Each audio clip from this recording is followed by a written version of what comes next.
Hey guys, and welcome to another episode of the PH Journals podcast Sunday discussion. In today's discussion, we're going to be chatting a little bit. It's the show season, so we're going to chat a little bit about what you guys need to know, what questions you need to ask, and what you need to look out for booking for your next safari for this upcoming season. I'm really excited to discuss this topic with you guys because I think it's really important for those of you, especially the first timers coming out to South Africa. I have done a podcast on this before, so we're just going to do a little bit of a new content that you need to look for and a couple of things that I've picked up in the past season that I think will bring some added value to your search. Well, before I get going, I have just finished a 7-day safari with Bob Parrow, an incredibly interesting guy. I wish we had a little bit more time to sit down and chat. But I've got to give a big shout out to his son. He started Big and Beyond Sky, some cool merchandise, but just basically doing what I really want to do out there, and that's just educate people on hunting, fishing, the outdoors, and just why our industry is so important to look after our wildlife that we've got at the moment. But without these special people, this podcast wouldn't be possible. So I've got to give a big shout out to Trees and Camo. I've got to give a big shout out to my very own e-commerce website, PH Toolbox. The new kids on the block, Black Widow broadheads, incredible stuff. Really excited. I'm hoping to use it on a couple of hunts coming up in the season. Carbon core arrows, Magnum archery, Maxxis tires. Just the list goes on, guys. I just want to say thank you to everybody that has supported me thus far. I really appreciate it. So guys, without further ado, let's get into it.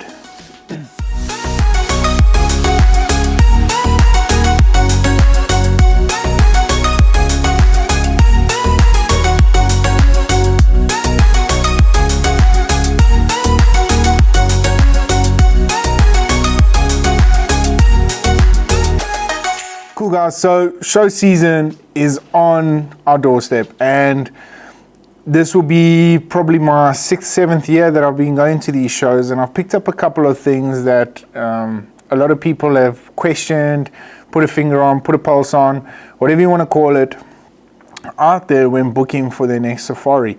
The reason why this is so important is because what I'm trying to do with this episode is limit the amount of junk you guys need to carry around at these shows, because I see it show after show, people walking around with their sling bags packed full of the latest brochures, price lists, whatever it is, just stuffed into these bags, and by the end of the show they're just so full.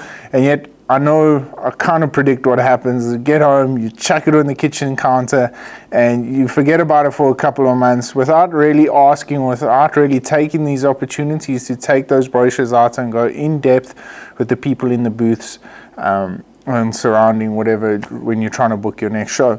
I'm going to try and make this easy for you. It's just a couple of pointers. This is my personal opinion again, and it's just a couple of pointers that I think can really help you when booking your next safari, especially if you're a beginner, and especially if this is going to be your first time heading off to Dallas Safari Club, Harrisburg, SCI, wherever it is. So these are some of the things that I suggest you do. So I'm going to start off by saying what to look for in an outfitter. So if you've made your decision, you're going with Africa, you're going with South Africa, this is what I really need you guys to ask these sort of questions or get the feeling around the booth if you are fortunate enough to go to these shows. Otherwise, if you're not, we're always going to start off with this, and do it right now. Do it right now. If you're looking to book for next year, do it right now. Go on to your outfitter of choice, social media page. And the reason why I say social media over website is because social media, for majority of the outfitters that are out here, we're coming off of a bumper buster year. We haven't really had time to touch base and really get the websites up and going and refresh them as easy as possible, or as easy as it is with our social media. So go into your social media platforms, whether it be Instagram, Facebook, I don't know, there's a couple of them out there, and go around and see the past pictures. Have a look, sift through all the animal quality photos, sift through all the large quality photos and all, because that is going to be recent. That's going to be right here, right now, what has happened in the past season. The website could be, you might find that majority of them might be a little bit outdated and they need a bit of work. It's not that they've neglected it, it's just that they haven't had time to get around with you. And those of you that do run these sort of things will understand that running a website takes a lot of time, energy, and effort, and unfortunately with the season, a lot of us have had, or have been fortunate enough to have, might have fallen a little bit behind in that sort of criteria. Always remember, look for the final print. Now, what do I mean about this? Guys, I've seen it time and time again. You go out to these shows, you pick up the brochures, the pricing looks good, everything else looks good, everything falls into place, but we forget about the little fine print, the ironical little fine print at the bottom of each little brochure. Make sure you look out for that, whether it be at the back, in front, at the bottom of each page. Just make sure you look out for the T's and C's. That's extremely important, because with a lot of them out there might be a lot of hidden costs, which I'll get to a little bit later. And then of course, what is the effort of your outfitter going out there?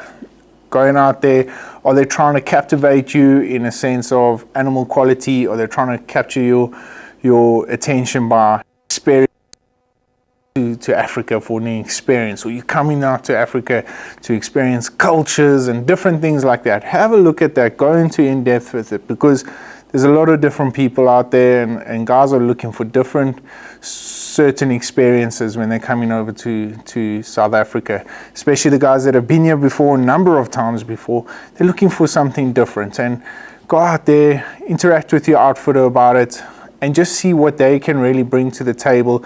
Or is it just basically just pure flat out hunting? And for me, that sort of starts ringing a little bit of alarm bells. Have they got extra activities for you to enjoy? Because South Africa is a beautiful place, it really is. And with our local, I don't know, we call it municipality, and I know around the world it gets different, but our local state elections is on the way, and I'm pretty sure that there's going to be a lot of positivity bringing back into South Africa, which I hope. I mean, I'm being very optimistic here, but you know, when you live in a country like this, you always hope for the best. So let's hope that we bring some good news. But I want you guys to come out here and not just experience the hunting. The hunting is great, we know that, but come out here and experience cultures, experience the food, experience different things, and ask the right questions at the right time. And then of course, the old cliche always goes, there are no stupid questions. Unfortunately in the game industry, and unfortunately with some outfitters, there are a couple of stupid questions. Are they willing to answer them? Are they willing to treat you like a first time comer to South Africa? This for me is really important. And the reason why I feel so strongly about it is because if you're asking stupid questions and they're answering you with good quality information, that means they really, really want you to come and really want you to experience. Or if they're just brushing you off and having a quick, short answers for everything like that. And I mean this, guys. I mean it from transfer flights within South Africa to how many bags you can bring to, you know, rifles, whatever you think that the question may be that might be a little bit stupid. Ask those questions, because if they answer you with a detailed and in-depth answer, it's going to mean a hell of a lot for your future experience. And I mean this because these guys really want you to come, they really want you to have a good time, and they really want you to experience South Africa, their hunting destination, their lodge, their animals, their environment. So really just don't feel bad about asking stupid questions. This is a very important point, and I think sometimes often, especially for the first timers that are coming out, get a little bit scared to ask, or they'd rather go into the internet and research it and stuff. Meanwhile, the real valuable information lies within your outfitter. So keep that in mind. Of course, you've, of course, after scouting this sort of out, this should have been given you, this should give you your little nest of a couple of outfitters that you've sort of highlighted now by this point that you would like to go and sit down and have conversations with and really get to the nitty and gritty of booking a safari. So, questions to ask. What am I paying for? Well, am I just paying for the animals in these certain packages? Is it all inclusive? Do I get drinks? Do I get free transfers to and from the airport? I see this has become a huge problem within the industry, and it's something I really need you guys coming over to really spend a bit of time on this and ask the right questions, because unfortunately this has become a part where I find a lot of outfitters are trying to skimp a little bit of extra money out of their clients. It's been for the last 2 years, it's really been tough for a lot of outfitters out there. And I just feel they're going to use this to their advantage to try and make a little bit of extra money instead of actually selling the experience. I'll get into that a little bit later. But for now, ask the right questions. What am I paying for? Am I paying just for the animals? Am I paying for the trophy fees? Am I paying for the collection from the taxidermy? Am I paying for all my drinks at the lodge while I'm there for the stay? Am I paying for the transfer from the airport to the lodge? And silly stuff like that. Remember, tips will not be included in this, so don't worry about that. I have done an episode on tipping. It's actually my best performing podcast out there, so if you do head along to my channel, you'll see the information on tipping about there. So ask the right questions. Next up, properties. I think this is an extremely important one, and sorry, throat's getting a bit dry. So what happens when you don't have guests on the show, you start waffling on, but I'm passionate about this, so I feel very blessed to be able to sit here and give a bit of advice to you guys, whether you use it or not. Just listening to it, I really appreciate it. Properties. So what are you hunting out of? How big is the property? What does it entail? How many species are on there? In your package, would everything be hunted on that particular property? Are we going to go to neighboring properties, and what's the travel time and all? Because what I found, and it's a common problem, but it's not really a problem, it's just more of a personal preference. Do they want that extra travel? For instance, we don't have animals like bushbuck, blue darker or something like that, so we automatically tell our clientele from one of our lodges it's about 2 to 3 hour drive. From our other one in Rocklands it's probably about an hour and a half or 2 hours max. So we always highlight that sort of stuff. Also sort of questions, because a lot of the time you book with these outfitters and it's a 2 hour drive to get a springbuck, it's an hour drive to get a zebra, it's an hour drive to get a lechwe, it's 2 hours. So you're constantly driving each and every day. And what that does is it limits your experience time. And what I mean by this is that you don't really have a lot of time to soak it all in. You know, you're sitting at the lodge, beautiful campfires, because you're getting back at 8 o'clock at night. You're so stuffed from traveling. You shot 2 animals. You've spent all day cleaning them out.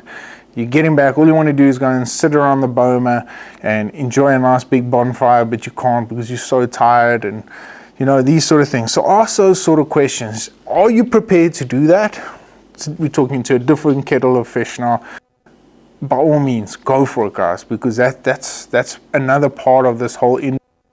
Beautiful that we get to travel to our neighboring farms, whether it be a cattle farmer, you're going to travel there to experience his ranch, his kudu, and that's just the whole way of giving back. It's not a bad thing, it's just different strokes for different blokes, different strokes at different times for different blokes, and that's the important thing here. So keep that in mind. Species, species questions for Limpopo bushback, you're not going to get it down in the Eastern Cape, you're going to get a Cape bushback hunted elsewhere up in Limpopo. So ask those sort of questions, and hopefully you start narrowing your outfitter list down a little bit. Rifle options, of course. Does your outfitter supply you with a rifle, or will he help you to get your rifles into the country? I am going to do an episode on this, the procedure of getting your own rifles into the country with some of the new airlines that are accepting rifles. Otherwise, if your outfitter does offer a rifle hire, that is always a big bonus, because it just keeps away from the hassle of the paperwork and stuff, especially if it's your first time coming out. If you've had this special rifle designed for Africa and everything, by all means bring it out. I mean, we really want you guys to use it, yeah. But if not, if this is your first time, I highly recommend rather just using your large rifle. Just keep the painless episode of all the paperwork and stuff out of the way. But I'll get into that in another episode of the podcast. For now, I highly recommend just using the large rifle. Another big one, and it's something that's crept into the industry, and it's something I'm glad it is, because I found previously, in the previous couple of years, you must remember I've been doing this since 2009, the plus ones always, they came along for like a joyride, I call it. There was never really any attention paid to the actual plus one observer, whatever you want to call it. And this is an important part, because I feel that observers play a huge role in the industry as far as curios, experience, all that sort of stuff. And I think they've got their place here. Does your outfit accommodate for them? Have they got excursions? Have they got activities? Have they got things that the observer can do while the hunter is out hunting? This is very important, because I feel that if your observer is really happy and with what they're doing, by all means, sometimes they're going to tag along on your safari, go and watch you shoot a couple of animals, or tag along for the experience. That's the great part of this whole thing, is that you're sharing it with so many people. And yeah, so ask that question. If you are planning to bring a plus one, if you are planning to bring an observer, friend, family member, wife, whatever it may be, ask the question, what are the excursions? What can be done for days where she doesn't feel like tagging along for the ride? This also boils down into extramural activities. What is there? If you've booked a 10-day safari, you're doing really well and you want to take a day off, what is there out there that you guys can experience? Now remember, South Africa is broad and we've got so beautiful different cultures. So ask those questions, and maybe go into town 1 or 2 days, or go and experience the villages, surrounding areas, deep sea fishing. The list is endless. But ask your outfitter. I feel the outfitters need to start putting more emphasis on that sort of stuff right now, because that's what Africa is about. That's what South Africa is about, is experience the different cultures, different activities that we offer, because we've got so many, and we're so fortunate to have this, because not only can you come over in one safari and hunt animals, go deep sea fishing, and then fly back home, the next time come out, you go wine route, you go on the garden route, you go wine tasting and all that sort of stuff, shoot a couple of animals, and then go out shark cage diving, bungee jumping. The list just goes on. It's incredible. And that's what I really want people to understand, is that, you know, you can never come to South Africa once. You got to keep coming back, and that's the whole idea of this beautiful, beautiful setup we've got here. So yeah, do they accommodate for non-hunters? Also sort of questions. It's a difficult one. See how your outfitter, you'll get a feel, you'll get a vibe on how he answers that specific question, on whether or not it's observer or plus one friendly. And then an interesting one, and I don't know how I'm going to say this, but it's one, you know, I was sitting in the booth, I think it might have been, it wasn't even Harrisburg, I think it was Reno a couple of years ago, and we're sitting in the booth, and it was just me, the gentleman that was helping me at the booth, he moved on, I think he went to the bathroom or whatever, and the gentleman came, he booked with us, But he came back and it was just him. Him and his wife booked, and he came back and it was just him. And he sat down and he stared at me for about what felt like for like 5 minutes, but I'm pretty sure it was like a couple of seconds. And he just said to me, he said, you know, I've walked around Reno, and yet I come back to you guys. But everybody over here just sort of says the same thing, does the same things, and promises the same animals. But yet, what makes you different to the rest of these guys? And I got to admit, I was, you know, you get put on the spot very, very quickly with that sort of question, and you start running through scenarios in your head, and you start thinking about it quickly and all of this sort of thing. And I said to him, I can't remember what the gentleman's name is. He actually hunted with us this year. I think one of our PHs hunted him. And I remember saying to him, I said, you know what? I don't have an answer for you right now, but come back tomorrow and I'll promise you I'll have the best answer. And he did. And he came back and he said to me, he said, so what's your answer? And I said, the company that I work for was not built to make money, or it was not built to prostitute the industry. The company I work now was built on family, morals, and perspective. And what I mean by this is that we want everybody to come to our company to share Africa, to share South Africa. Whether we make a little bit of money off of it or nothing at all, it's all about passion, family, and experience. And that's what I said to him. I said, that's what sets us apart, is because when I was the first hunter on this property in 2003, everybody around me was my family. And that's what built us up to where we are today, because of those morals and values that were instilled in us from 2003 to where we are today. And we've never lost sight of that. And that's the important thing. And that's what sets us apart from the rest of the company.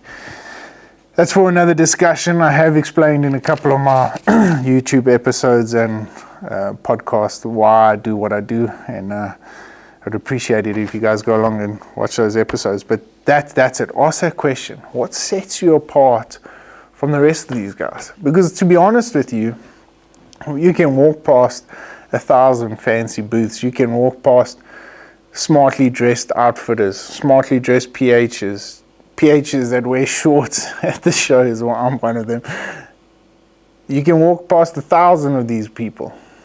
But what sets your company apart from the rest of them? It's an interesting question. Put your outfitter on the spot with that one. Now, once you've done all of this and you've sort of highlighted where you're sort of heading, it starts becoming a little bit more personal. And I say this because we sit in these booths time after time and we discuss these sort of things and we go through the motions and all of that.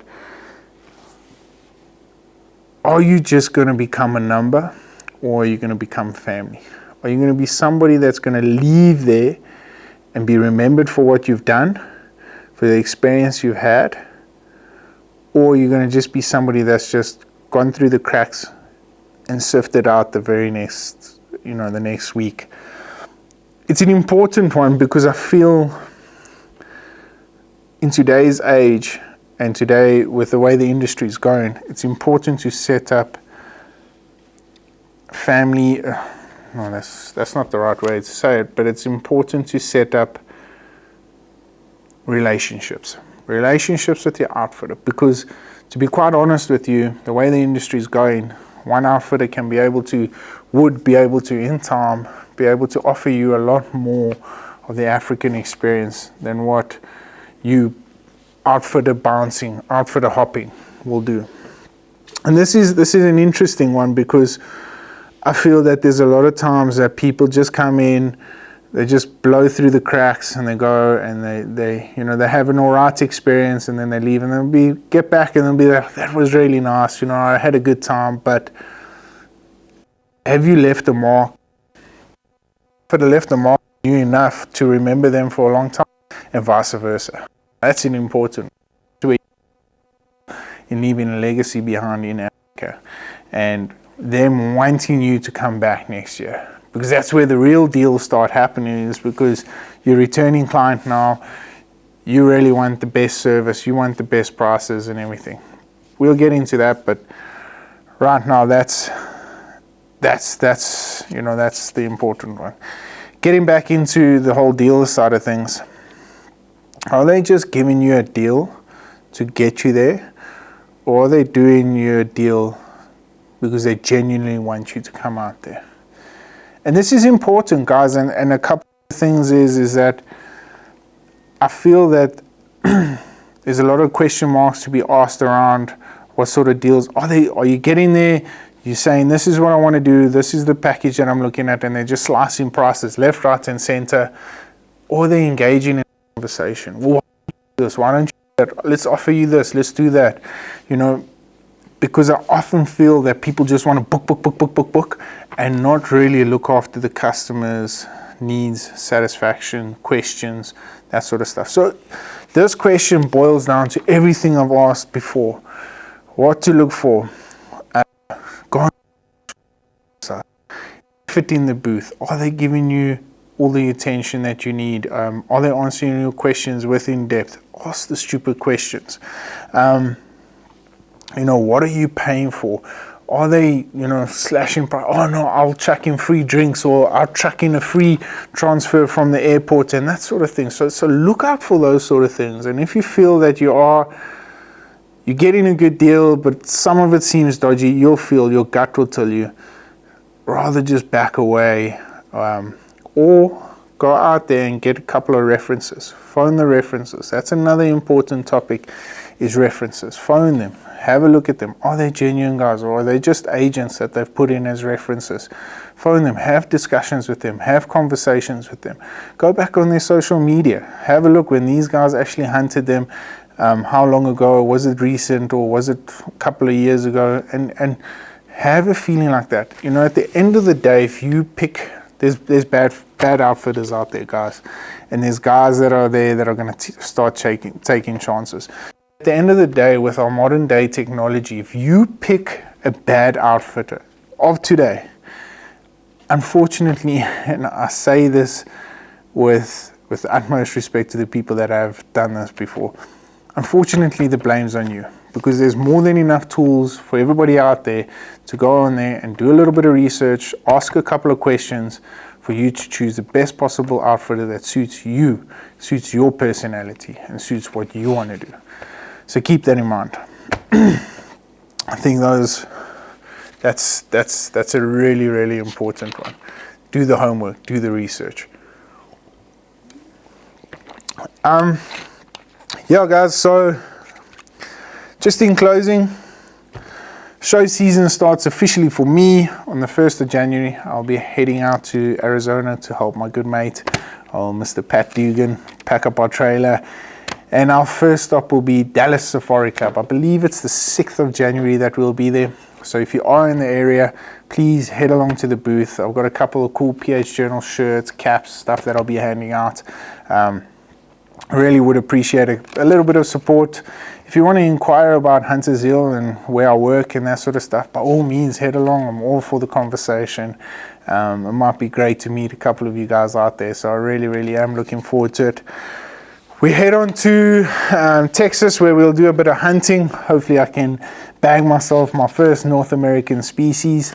And then on to SCR. It's in Las Vegas this year, which I'm really, really excited about. Back in Vegas, the Sin City. But yeah, and then we head back and we swap over teams, and the rest of the team will go back up to do Harrodsburg, and there's a couple of other places that they're going to. More details to come. I'll post it on my Instagram stories and stuff. And yeah, just keep in touch. I mean, if there's any questions you guys would like to ask, especially about today's episode, or if you would like any more feedback, if you have any episode suggestions, please hit me up. Let's discuss it. Let's chat about it. And hopefully we get you guys going on the right direction to select the perfect outfitter for your needs. Well, guys, I had so much fun doing this episode. I really appreciate everybody that's tuned in, so thank you once again. Until then, we'll be closing off the podcasting I will be doing my last podcast on the 12th of December. I'll be closing it until we finish with the show season, just for obvious reasons. With the break and stuff, I'm pretty sure I'm not going to get time around the camera, and I've got a lot of YouTube editing to do. So we'll be closing the season off on the 12th of December. I'll be doing my last podcast, and then when we get back, probably around about the 30th of January, I'll be back on air and doing what I love doing, and doing some more podcasts with some really cool guests. So I'm really excited to share with you guys. But until then, stay tuned for next week's episode. If you haven't yet, I've got a couple of really cool videos coming out on YouTube pretty soon. I hope I can launch them as soon as possible. So if you're watching this on YouTube, hit the subscribe button, turn on the notifications to find out when these episodes will be launched. So guys, from myself, until next time, stay blessed, stay safe, stay humble, and we'll chat to you guys soon. Happy hunting. Cheers, guys.